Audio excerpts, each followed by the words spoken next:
دکتر جواد همدانی 52 سال پیش از امروز در یک خانواده فرهنگی و در منطقه تلگنگ پنجاب پاکستان به دنیا آمد.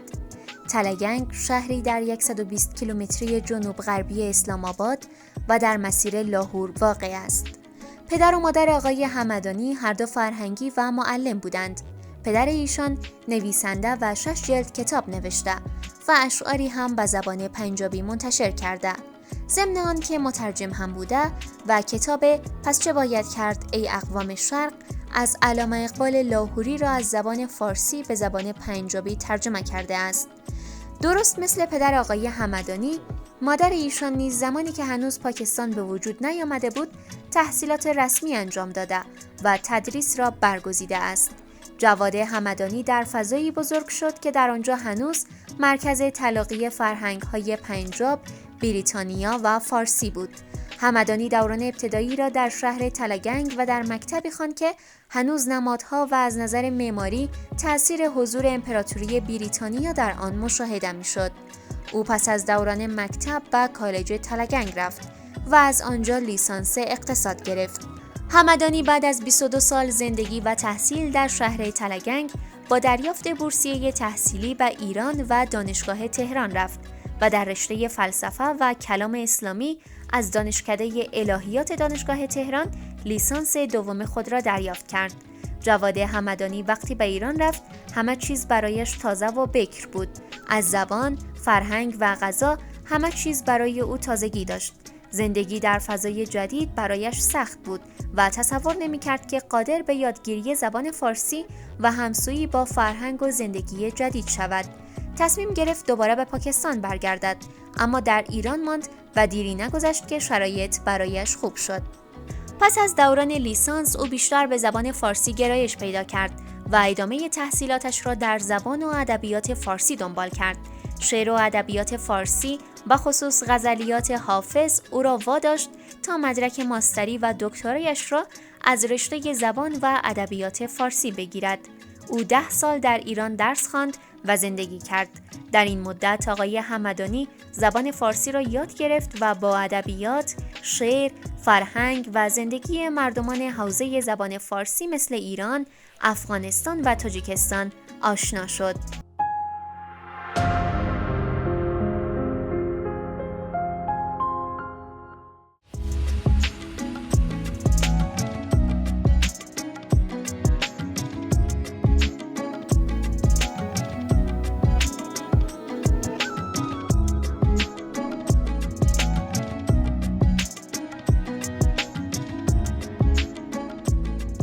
جواد همدانی هستم از منطقه پنجاب پاکستان. در شمال پنجاب شهری است به نام تلگنگ که حدود 52 سال پیش اونجا به دنیا آمدم.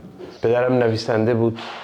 6 تا کتاب از او چاپ شده، 5-6 تا کتابش هنوز منتشر نشده. به هر حال در زبان پنجابی، اردویشون شعر سروده. ترجمه هم داشت ایشون، کتابهایی رو ترجمه کرد. مادرم هم زمانی که هنوز پاکستان به وجود نیومده بود، اون موقع تحصیلات حالا رسمی رو داشت و رفت به طرف تدریس. در فضایی که من درس خوندم هم تأثیری از فرهنگ انگلیسی بود درش، تأثیری از فرهنگ هندویسم و سیکیسم بود. نمادهای این آیین‌ها در اون شهر هنوز پا بر جا بود، هرچند افرادی که متعلق به این آیین‌ها هستند در اون فضا نبودند، ولی بناها، ساختمان‌ها که متعلق به آنها بود در اون شهر بود. و همچنان تأثیری از فرهنگ ایران قدیم. پدرم فارسی رو تا حدودی میدانست، به این معنا که ایشون میتونست ترجمه کنه از فارسی به اردو و پنجابی. و یک کتاب معروف ایشون که از فارسی به اردو، از فارسی به پنجابیشون ترجمه کرده، ترجمه منظومم هست. یک مثنوی هست از اقبال لاهوری، مثنوی پس چه باید کرد، ایشون این رو از فارسی به پنجابی ترجمه کرد و اون نسل تقریبا زبان فارسی رو در حد خواندن میدونستم، نه حرف زدن و نه نوشتن به اون صورت، ولی یک فهمی از زبان فارسی رو داشتم به خاطر اون تاثیر فرهنگ بسیار غنی فارسی که در این منطقه وجود داشت.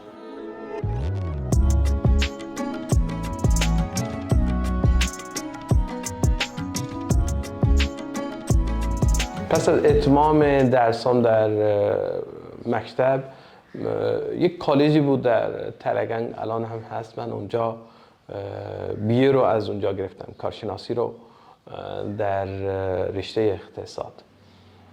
و پس از آن، یعنی پس از سپری کردن تقریباً 22 سال در شهر خودم، برای من فرصت پیش اومد، من رفتم ایران و آنجا در دانشگاه تهران من درس خواندم. در رشته فلسفه و کلام اسلامی کارشناسی رو گرفتم از دانشگاه تهران، دانشکده الهیات دانشگاه تهران. بعد دانشکده ادبیات دانشگاه تهران کارشناسی ارشد و دکترا رو گرفتم و حدود 10 سال در ایران زندگی کردم در مجموع. خب وقتی که من در سالهای آخر دوره کارشناسی بودم، فلسفه میخوندم در دانشگاه تهران، اون موقع متوجه شدم که من از کتاب‌های فلسفه و حالا اینجور موضوعات از خود زبان فارسی بیشتر لذت میبرم، کیف میکنم. اولین کتاب شعر فارسی که من خوندم غزلیات حافظ بود و این برای خیلی از ایرانی‌ها هم جای تعجب داشت، چون خیلی از ایرانی‌ها هم فکر می‌کردند که اینها در مراحل بعدی باید آدم بخونه، اول باید کتاب‌های ساده‌تر رو بخونه. ولی نمیدونم و اصلا هم احساس کردم که با مشکلی بر نمیخورم. نه اینکه من خیلی عمیقاً اشعار حافظ رو درک می‌کردم، نه، ولی همینجوری می‌خوندم آنچنان آن را سخت نمی‌دیدم. یعنی برام اینجوری نبود که نه این چه زبانیه و چه حرفایی داره میزنه، قابل فهم بود برام. و خب شعرهای حافظ آهنگی که داره، مثل غزل معروف سر به چمان من چرا میل چمن نمی کند، همدم گل نمی شود جهاد سمن نمی کند. خب چه اینو آدم بفهمه نفهمه، همون آهنگش اینقدر زیباست که آدم ازش لذت میبره. یه همچین حالتی هم برای من پیدا شده بود. بعد کتابای سعدی رو خوندم، مولانا رو شروع کردم خوندن. همه اینا رو من وقتی که دانشجوی کارشناسی بودم و موضوعم این نبود، من داشتم فلسفه میخوندم، اینا رو خونده بودم. لذا به این نتیجه رسیدم که من باید ادبیات فارسی رو بخونم و ادامه دادم این رو در سطح فوق لیسانس و دکترا، و دکترا رو از دانشگاه تهران در زبان و ادبیات فارسی گرفتم.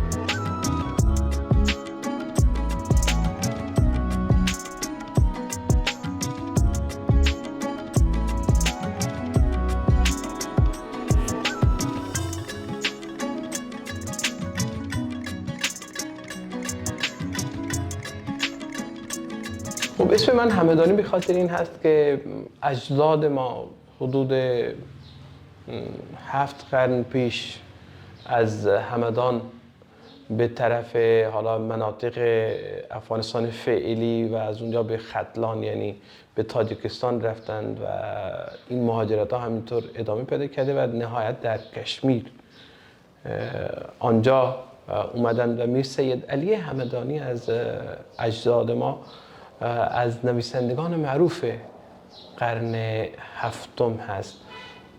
کتابی دارد مثل کتابی که خواجه نظام الملک داشت، سیر الملوک.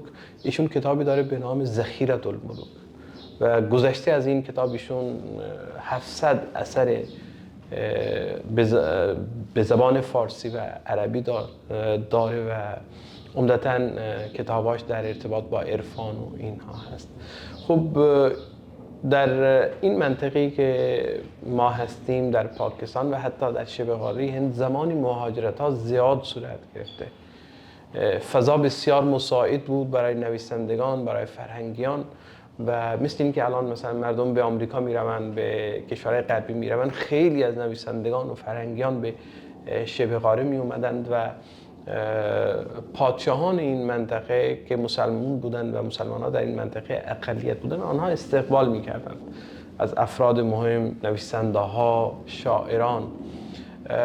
خب ایشون هم از اجداد ما هم به همین طور در این منطقه اومدن و گفته میشه که ایشون جزو اولین افرادی بود که اینجا در واقع آیین اسلام رو معرفی کرد و تمام منطقه کشمیر به دستشون مسلمان شد.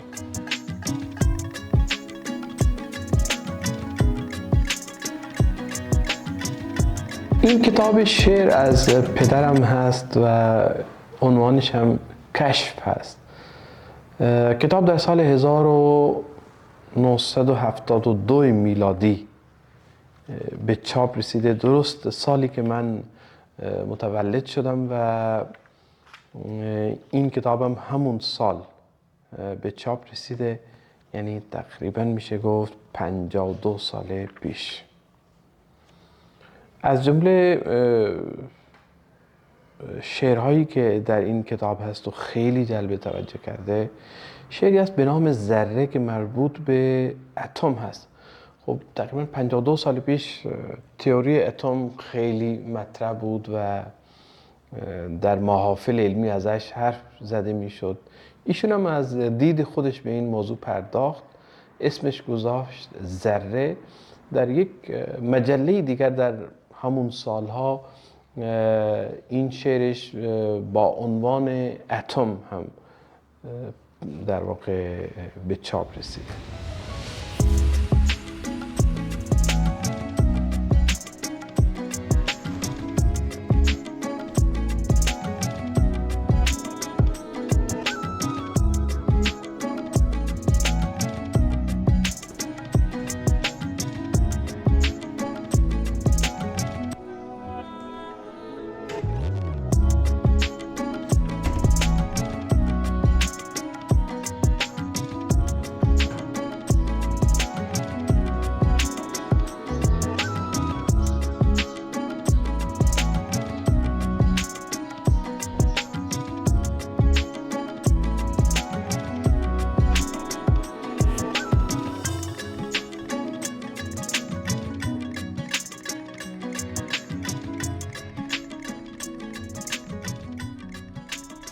آنطور که پری چهره که دوش از بر ما رفت، آیا چه خطا دید که از راه خطا رفت. تا رفت مرا از نظر آن چشم جهان بین، کس واقف ما نیست که از دیده چه ها رفت. بر شمع نرفت از گذر آتش دل دوش، بر شمع نرفت از گذر آتش دل دوش، آن دود که از سوز جگر بر سر ما رفت. دور از رخ تو دم به دم از گوشه چشمم، سیلاب سرشک آمد و طوفان بلا رفت. از پای فتادیم چو آمد غم هجران، در درد بمردیم چو از دست دوا رفت. از پای فتادیم چو آمد غم هجران، در درد بمردیم چو از دست دوا رفت. دل گفت وصالش به دعا باز توان یافت، دل گفت وصالش به دعا باز توان یافت. عمری است که عمرم همه در کار دعا رفت. احرام چه بندیم که آن قبله نه اینجاست، در سعی چه کوشیم چو از مروه صفا رفت. دی گفت طبیب از سر حسرت چو مرا دید، هیهات که رنج تو قانون شفا رفت. ای دوست به پرسیدن حافظ قدمی نه، ای دوست به پرسیدن حافظ قدمی نه، زان پیش که گویی که از دور فنا رفت.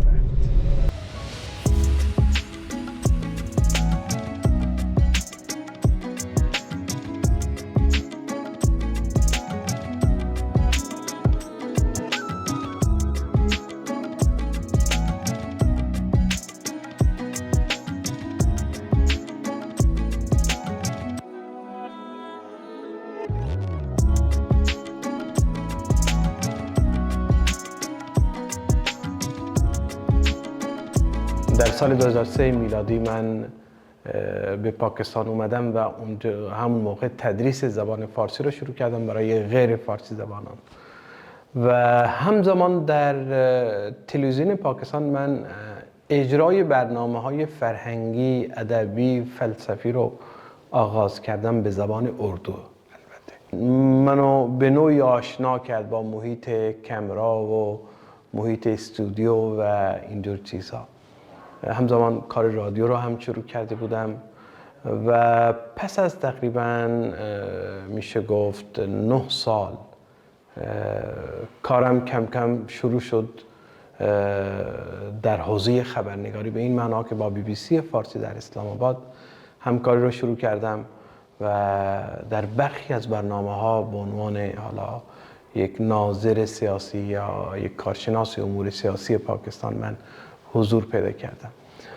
این البته در سال 2011 میلادی بود تا 13 میلادی این کار ادامه پیدا کرد و با برخی از رسانه‌های افغانستان هم همکاری می‌کردم، به عنوان مثال با طلوع نیوز، به عنوان حالا یک کارشناس مسائل سیاسی پاکستان در برخی از برنامه‌هاشون شرکت می‌کردم احیانا. اما در سال 2019 میلادی خب کارم از دانشگاهم تمام شده بود و فرصتی برام پیش اومد. یکی از دوستان در افغانستان اینترنشنال که اون موقع نبود، ایران اینترنشنال، ایشان از من تشویق کردن و گفتن که شما در مورد پاکستان گزارش‌هایی رو بسازید و من حالا بر اساس یک حادثه‌ای که رخ داد که من کارمو در دانشگاه از دست داده بودم، این کار هم شروع شد. همزمان خب پاکستان هم منطقه بسیار خبرسازیه دیگه، هر روز حوادث هست اینجا، هر روز یک اتفاقی هست و همواره جلب توجه میکنه، خیلی موضوعات مهم خبری هست در پاکستان.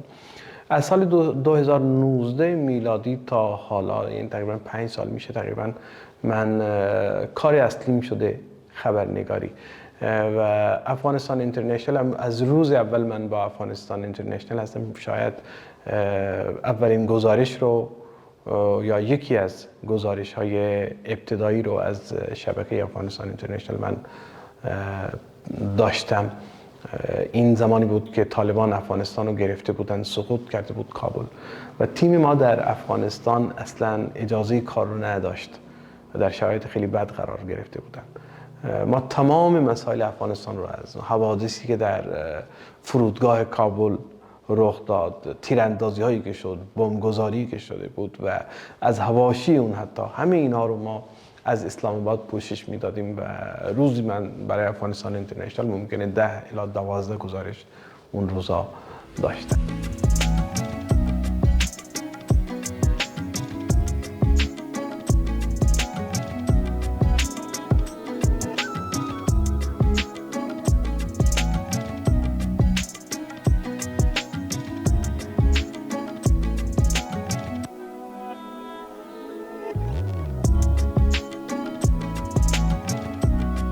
کشورهایی چون پاکستان، افغانستان و حتی ایران، کار خبرنگاری بسیار کار پرخطریه. شما با تهدیدها مواجه میشید، هیچ کس از شما راضی نیست، چون معمولا در این کشورها کمبودها خیلی زیاده، بی‌نظمی‌ها خیلی زیاده، قوانین رعایت نمیشه یا در خیلی موارد اصلا قوانین وجود نداره.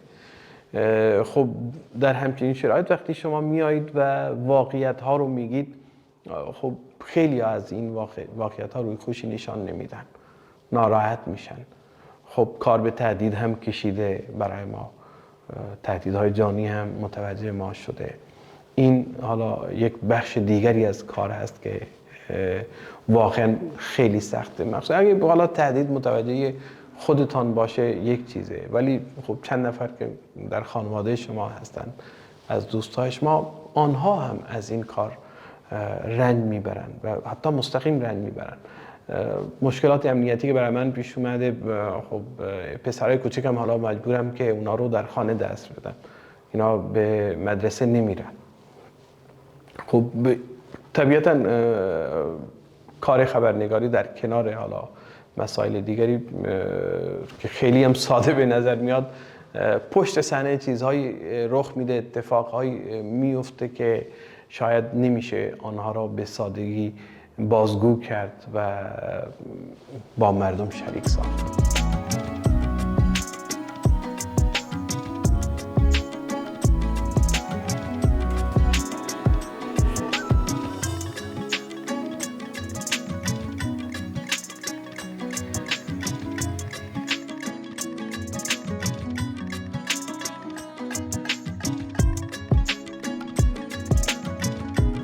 افغانستان هم کشور تناقض هاست، چیزی که من دریافتم. ببینید در افغانستان شما مجسمه های بودا رو پیدا میکنید و در همون افغانستان شما طالبان رو میبینید. در همین افغانستان فرهنگی ترین افراد رو شما میبینید که سرمایه فرهنگ و تاریخ این منطقه هستند. کسانی چون ابن سینا و ناصر خسرو قبادیانی و حالا از زرتشت شروع کنید، اگه شما چه افرادی و چه شخصیت ها از همین مرز و بوم ما داشتیم و همین سرزمین شما میبینید که اونجا مثلا پدیده‌ای مثل طالبان هست، پدیده‌ای مثل داعش هست و از یک طرف مردم بر تاریخ خود میبالند، بر فرهنگ خود میبالند و از طرفی یه عده‌ای هستن که اصلا هیچ ارزشی برای تاریخ و فرهنگ و هنر و زبان و حتی انسانیت قائل نیستند. خب این تناقض هاست که واقعا منو حیران میکنه. من وقتی استعدادهای افغان ها رو میبینم در شرایط مختلف، وقتی با آنها مواجه شدم، واقعا خیره میکنه، خیره کننده است استعدادهایی که افغان ها دارن در دانشگاه ها. در ایران من اینو دیدم، نفر اول کنکور افغان بوده، یک مهاجر بوده. بهترین شاعر در سراسر کشور در مسابقات یک دانش آموز افغان، این من یادم میاد، بوده. و همچنان در حوزه‌های مختلف، حتی اونایی که خارج از کشور هستن، استادان بسیار توانمندی داره که خب ریشه افغان دارن یا از افغانستان هستن. همه اینا اصلا واقعیت‌های غیر قابل انکاره. اما خب از طرفی میبینیم که متاسفانه افغانستان و پاکستان جزو عقب مانده ترین کشور هست. خب اینها برای من قابل هضم نیست، کشوری با این استعداد در همچنین وضعیتی باشه. نه فقط افغانستان، شاید این مقوله برای پاکستان هم صادقه، اینجا هم همینطوره. بهترین پزشک رو پیدا میکنید، بهترین استاد رو پیدا میکنید در دانشگاه آمریکا، در دانشگاه‌های کشورهای دیگر، اما در همین کشور ممکنه زنان، اقلیت‌ها با مشکلات بسیار جدی مواجه باشند. خب این نشون میده که تفاوت بین کشورهای ما و حالا کشورهای به اصطلاح پیشرفته فقط فرصت هاست و محیط مساعده.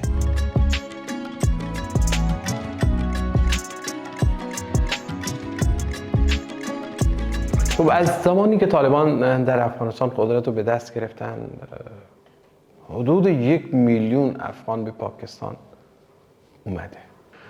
وقتی اینجا به پاکستان اومدن، برای آنها هم شوک بزرگی بود حقیقتش، چون پاکستان کشوری است که قوانینی نداره برای مهاجران، برخلاف کشورهای اروپایی و آمریکایی که مهاجرت رو تعریف میکنن. اصلا در قانون پاکستان همچین چیزی نیست و کنونسیون هایی که مربوط به مهاجرت هست در سطح بین المللی، پاکستان امضا کننده آنها نیست، لذا دولت مسئولیتش رو به عهده نمیگیره.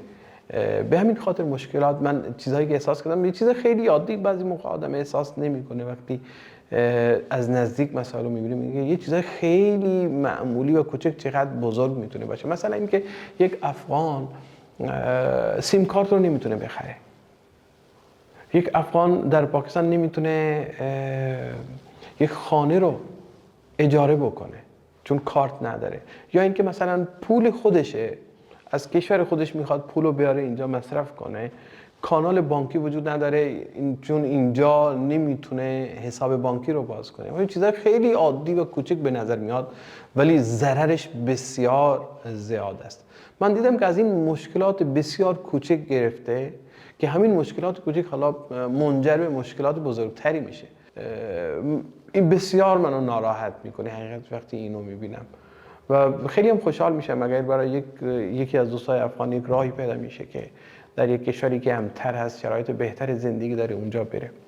ولی بعضی موقع اینم فکرم تو ذهنم میاد که حالا این افرادی که کشور رو دارن ترک میکنن میرن آنجا در یک کشور دیگر که خوب حقشونه و باید هم برن، چون نجات جان خوب مهمترین اولویت میتونه باشه برای یک فرد یا همچنان نجات جان خانواده‌اش. ولی این من احساس میکنم که این کار راه رو برای افراطگرایان در افغانستان باز میکنه، چون اونا دیگه مقاومتی از اینا نخواهند دید و فضا و میدان رو برای آنها مهیاتر میکنه و هیچ مقاومتی هم در مقابل اون نیست، یا اگه هست بسیار کم هست. اگه زنانی هم میان بسیار هزینه داره برای آنها وقتی اونا علیه طالبان صدای خودشون رو بلند میکنن. اینم منو خیلی نگران میکنه.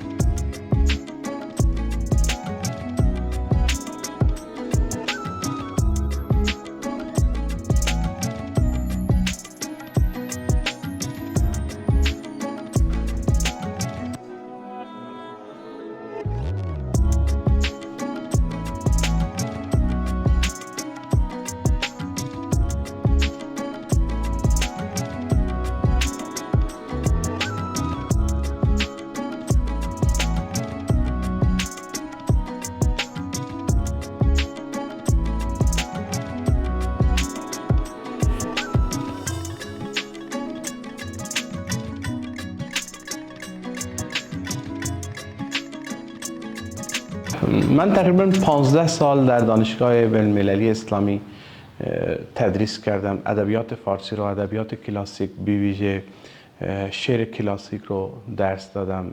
حافظ، سعدی، مولانا و همچنان متون بسیار سنگینی مثل سیر العباد الی المعاد سنایی یا این که گلشن راز شبستری رو تدریس کردم. بیشتر ادبیات عرفانی که در حوزه فارسی زبانان در واقع شعری که سروده شده بیشتر در این زمینه کارم بوده. پایان نامم در همین زمینه بود و همچنان در دانشگاه تاریخ ایران، تاریخ ادبیات فارسی و نیز ترجمه از اردو به فارسی و فارسی به اردو، حتی از عربی به فارسی و از فارسی به عربی و از انگلیسی به فارسی و از فارسی به انگلیسی اینا رو تدریس کردم. و بعد از این که کارم در دانشگاه تمام شد من به تدریس ادامه دادم. کار تدریسم در جاهای مختلف ادامه پیدا کرده.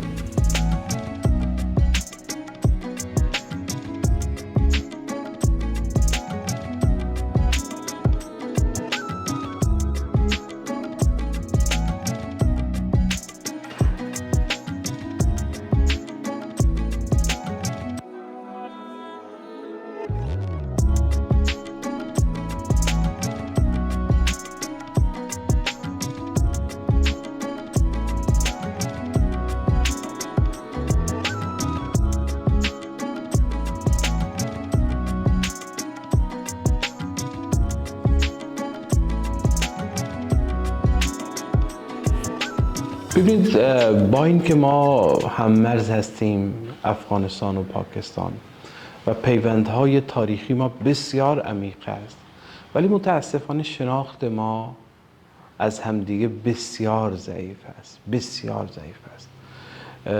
بیشتر در افغانستان و در پاکستان اگه شما مردم رو نگاه کنید، اطلاعاتی که از همدیگه دارن از طریق رسانه هاست، از طریق اخبار هست.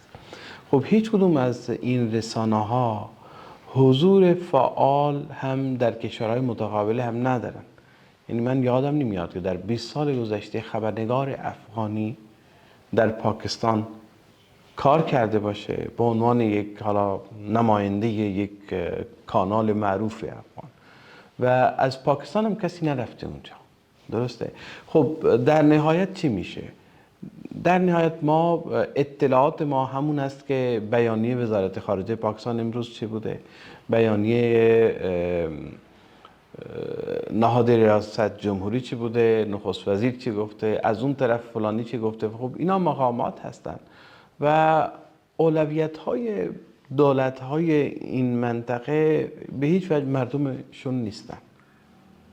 آنها دولت یا اون کشور بر اساس حالا تعریفی که برای اون دارن چیزی است که برای منافع یک گروه خاصی باشه، نه برای عموم مردم. خب حالا وقتی که یک رئیس جمهور یک فرض کنید حرفی میزنه نسبت به افغانستان یا حالا اونجا از مقامات افغانستان کسی حرف میزنه در مورد پاکستان، اون موقع نه دیدش و نه اولویت‌هاش به هیچ وجه مردم خودشون نیستن، چیزی که برای اون دولت لازم است. بعد این دولت‌های ما چون ناکارآمد هم هستن، موفق هم هستن در حوزه‌های زیادی، باید این بار رو به گردن یکی بیندازن، مسئولیت رو به گردن یکی بیندازن. خب اون مسئول بهترین شخص یا بهترین کشوری است که در همسایه قرار داره و اون دشمنه که اون نمیذاره ما درست بشیم. میفهمید؟ خب ما خبرنگاران هم به طور خواسته و ناخواسته تحت تاثیر این روایت قرار میگیریم.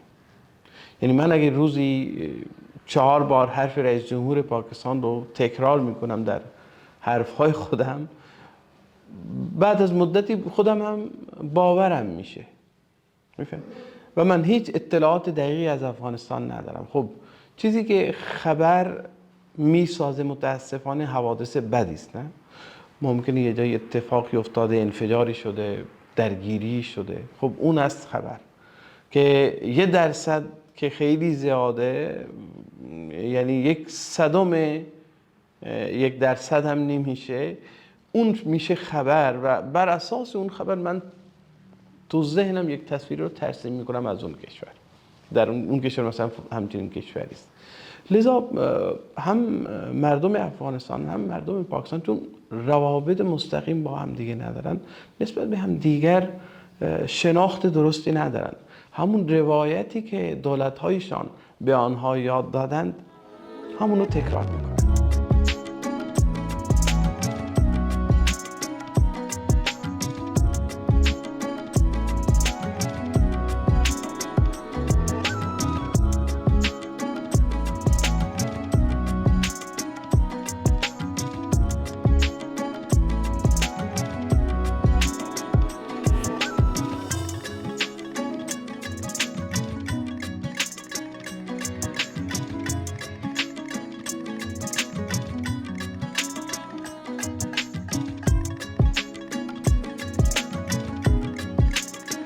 ورزش یک بخش لازم و اساسی زندگی من هست و الان هم حالا سعی میکنم به نوعی اینو ادامه بدم.